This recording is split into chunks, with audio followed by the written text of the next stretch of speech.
जय हिंद दोस्तों, मेरा नाम है पार्थ तिवारी और आप देख रहे हैं इलाहाबाद यूनिवर्सिटी के लिए स्पेशल बनाए गए यूट्यूब चैनल को। तो इस चैनल पे हम लोग अक्सर नए नहीं, वही जो हम लोग सब्जेक्ट के रूप में लिए हैं उन्हीं सब्जेक्ट्स के नोट्स के बारे में चर्चा करते हैं। अगर आपके पास नोट्स नहीं है और आप नोट्स देखना चाहते हैं, नोट्स बनाना चाहते हैं, तो नोट्स मैं आपको प्रोवाइड करवाता हूँ। मेरा नाम है पार्थ तिवारी और मैं भी इलाहाबाद विश्वविद्यालय के बीए सेकेंड ईयर का छात्र हूँ और मेरा सब्जेक्ट है एंशिएंट हिस्ट्री, पॉलिटिकल साइंस और इंग्लिश लैंग्वेज। तो आज हम पॉलिटिकल साइंस के अंतर्गत जो कंपैरेटिव पॉलिटिक्स होती है उसकी पहला चैप्टर उसकी परिभाषा को हम आज डिफाइन करने वाले हैं, यानी कि उसकी परिभाषा को आज हम देखेंगे। और इसको मैं पिछली दो वीडियो में देखा कि वो स्पीड जो है वो दिक्कत आ रही है, लिखने में प्रॉब्लम होती है, इसलिए मैं आज खुद भी लिख रहा हूँ और लिखते हुए बोल रहा हूँ, जिससे कि आप भी साथ साथ लिख सकें। और ये बहुत ही ठीक रहेगा क्योंकि स्पीड कम स्लो करने में बहुत दिक्कत होती थी। तो सबसे पहले तुलनात्मक राजनीति हेडिंग डाल लीजिए, उसके बाद परिभाषा हेडिंग डाल लीजिए और उसके नीचे लिखना शुरू करिए। तो शुरू करते हैं। तुलनात्मक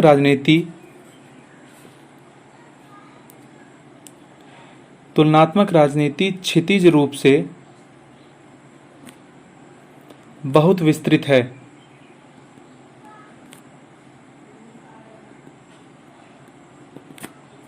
विशेष रूप से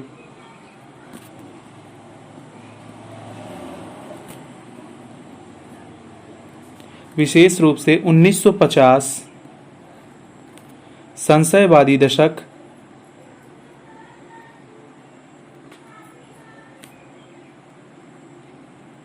और 1950 के दृढ़वादी दशक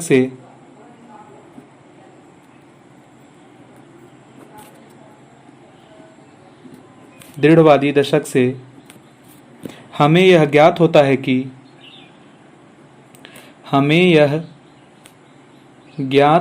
है कि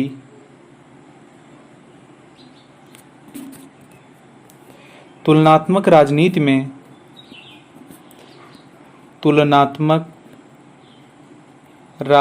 में अंधकार और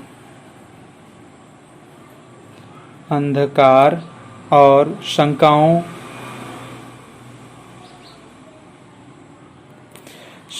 के दौर से नवीन प्रकार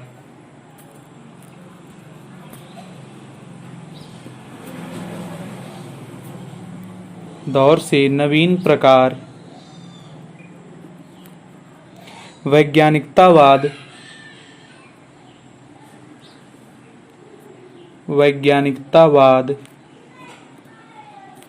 राजनीतिक वास्तविकता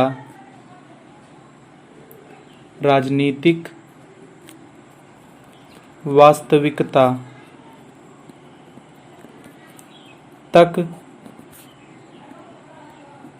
का सफर तय किया है। कॉमा लगा के लिखिए। जब समाज को विज्ञान के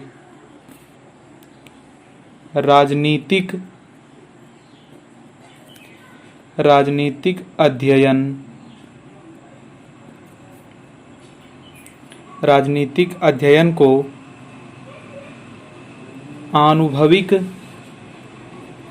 आनुभविक खोज, देखिए अगल बगल जो शोर हो रहा होगा उसके लिए एडजस्ट करने की कोशिश करें, क्योंकि मैं कोई प्रोफेशनल यूट्यूबर हूँ नहीं, जैसा कि मैंने कई अपनी पिछली वीडियो में बताया भी है। मैं भी आप तरह की स्टूडेंट हूँ, बस आपकी एक हेल्प करने के दृष्टिकोण से मैं ये वीडियोस बना रहा हूँ। तो आप भी थोड़ा एडजस्ट करें और सुनाई तो दे ही रहा होगा, बस आप लिखने में लीन रहिए।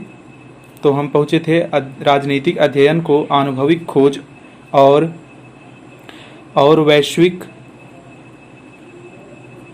वैश्विक समस्याओं से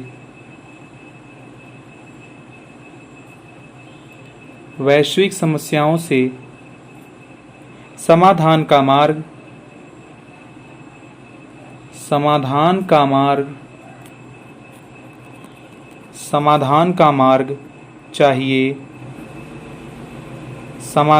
मार्ग चाहिए। देखिए, मेरा जो घर है वो एकदम सड़क के बगल में है, इस वजह से गाड़ियों की आवाज़ आ रही होगी, तो उसको एडजस्ट करिएगा प्लीज़। ये चाहिए के बाद ये उस समय तुलनात्मक राजनीति में न थी। ये उस समय तुलनात्मक राजनीति में न थी।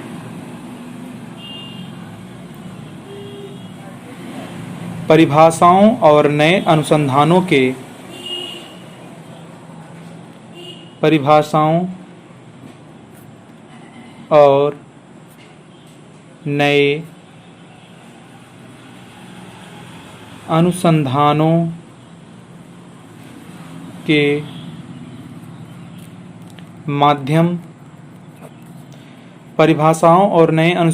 के माध्यम से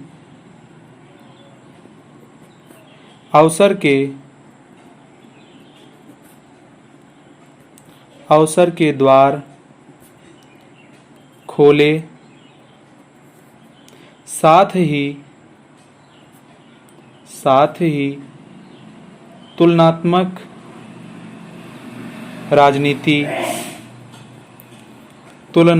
राजनीति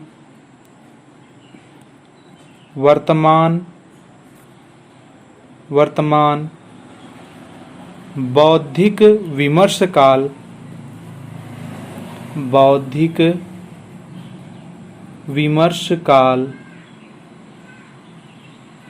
बनता चला गया। अब इस लाइन को छोड़ करके नीचे वाली लाइन से लिखिए, राजनीति निरंतर परिवर्तनशील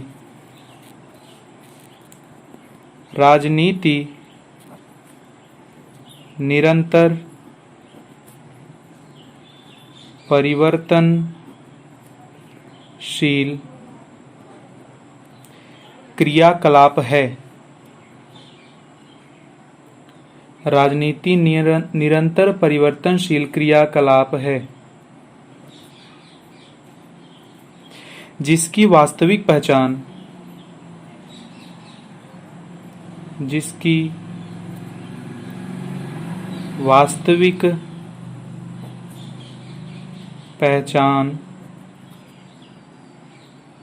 विपरीत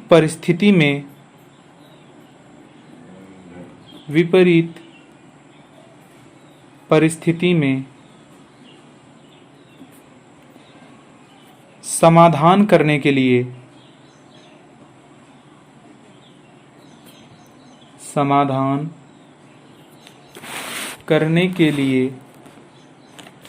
निर्णय निर्माण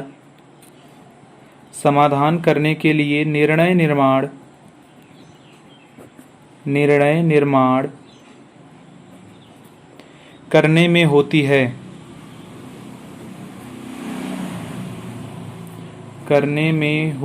है। यह एक ऐसी क्रिया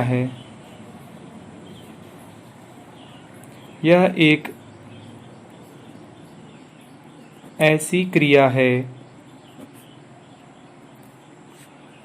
जिसमें मानव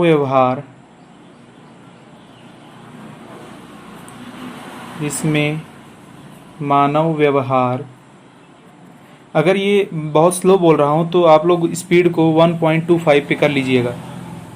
मानव व्यवहार, या जैसी आपकी ज़रूरत हो उस हिसाब से तेज़ कम कर लीजिए। जिसमें मानव व्यवहार अत्यधिक महत्वपूर्ण होता है।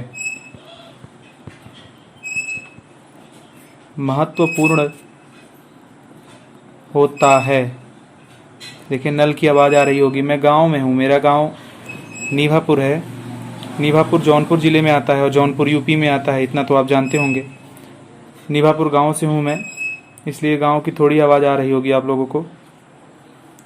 अत्यधिक महत्वपूर्ण होता है। उसके बाद लिखिए, राजनीति के अध्ययनकर्ता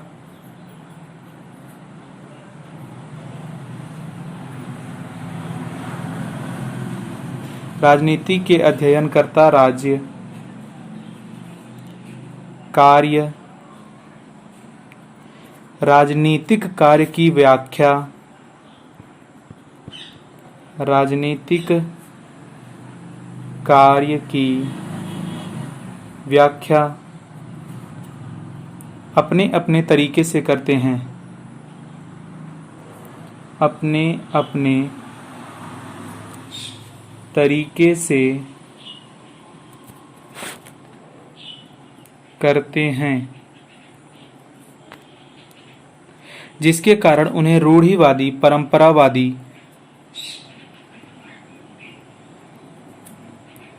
जिसके कारण उन्हें रूढ़िवादी,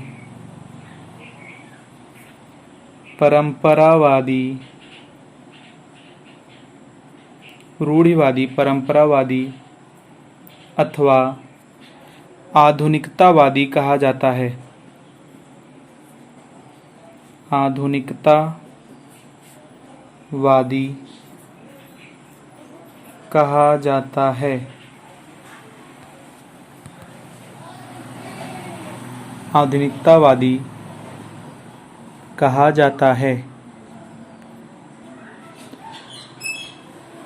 अब इसको पूरा पैराग्राफ छोड़कर एक हेडिंग डालिए।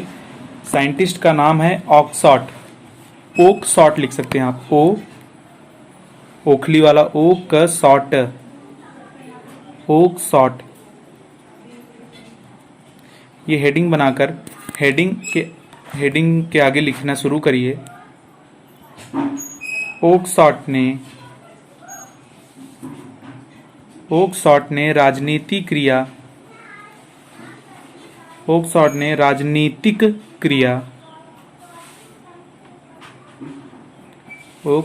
राजनीतिक क्रिया की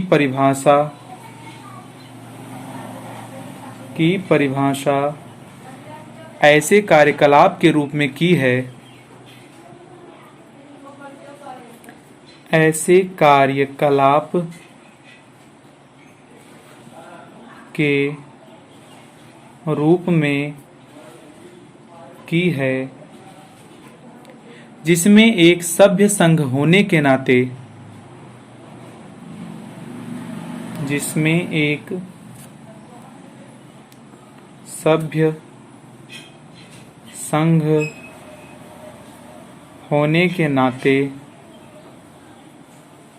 एक दूसरे से संबंधित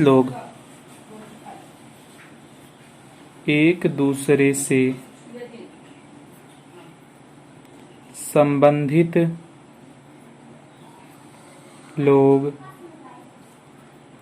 वांछनीयता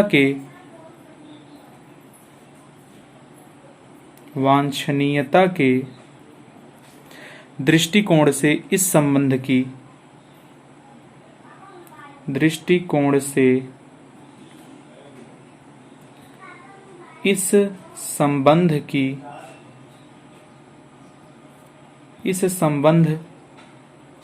की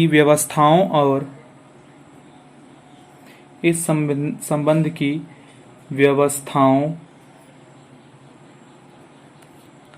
और परिस्थितियों के विषय में सोचते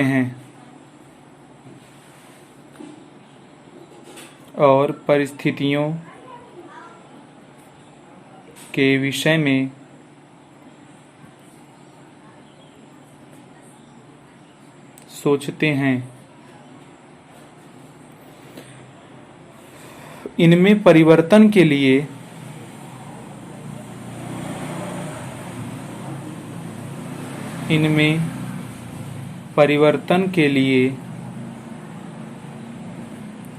प्रस्ताव रखते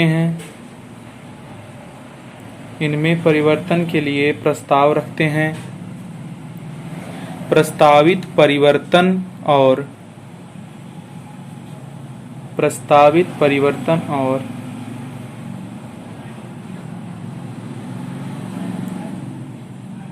उनके वांछनीयता प्रस्तावित परिवर्तन और उनके वांछनीयता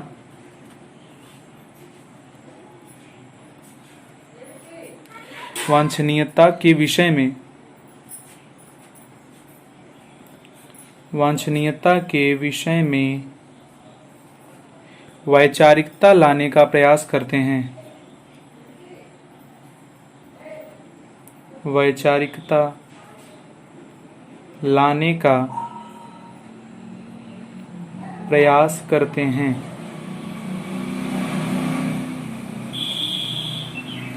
और परिवर्तनों के संबंध के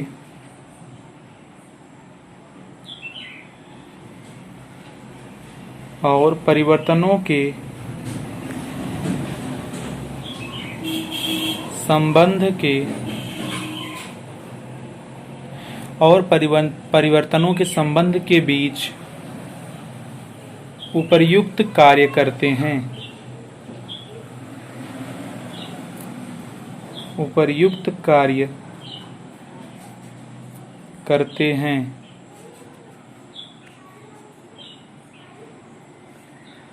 अब देखिए, ये पैराग्राफ आप लोग छोड़ दीजिए और नीचे वाले पैराग्राफ से लिखना शुरू करिए। और इसमें भी एक साइंटिस्ट हैं, उनका हेडिंग नहीं बनाना है, लेकिन उसको ब्लैक से लिख लीजिएगा आप लोग, ब्लैक पेन से। डेविड ईस्टन, इनका नाम तो सुना ही होगा आप लोगों ने, या नहीं सुना है तो आगे चलकर सुनेंगे ज़रूर, क्योंकि भाई ये लोग बहुत ही प्रसिद्ध आदमी हैं। इन्होंने राजनीतिक अध्ययन को इन्होंने ही क्रांतिकारी रूप में परिवर्तित किया। क्रांतिकारी अध्ययन इन्होंने ही बनाया, इसे बहुत परिवर्तन लाए थे, इस वजह से ये फेमस हो गए। और परिवर्तन जो लाता है वो फेमस होता है भाई। तो डेविड ईस्टन के अनुसार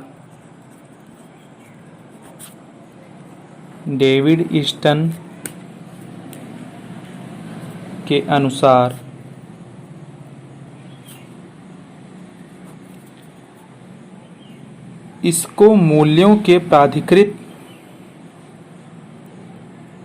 डेविड ईस्टन के अनुसार इसको मूल्यों के प्राधिकृत आवंटन के लिए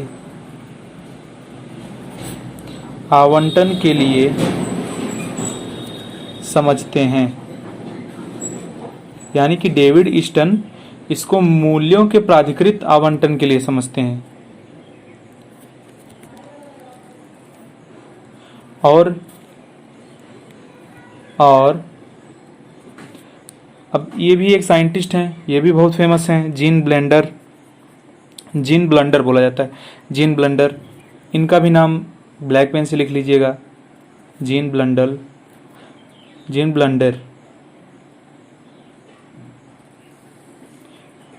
ब्लंडर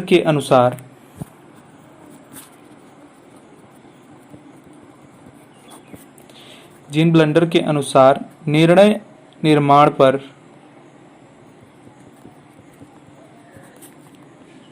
निर्माण पर विशेष बल देते हैं।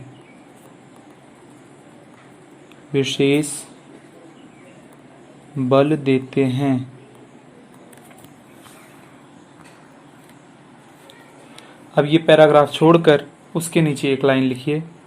तुलनात्मक राजनीति के क्षेत्र में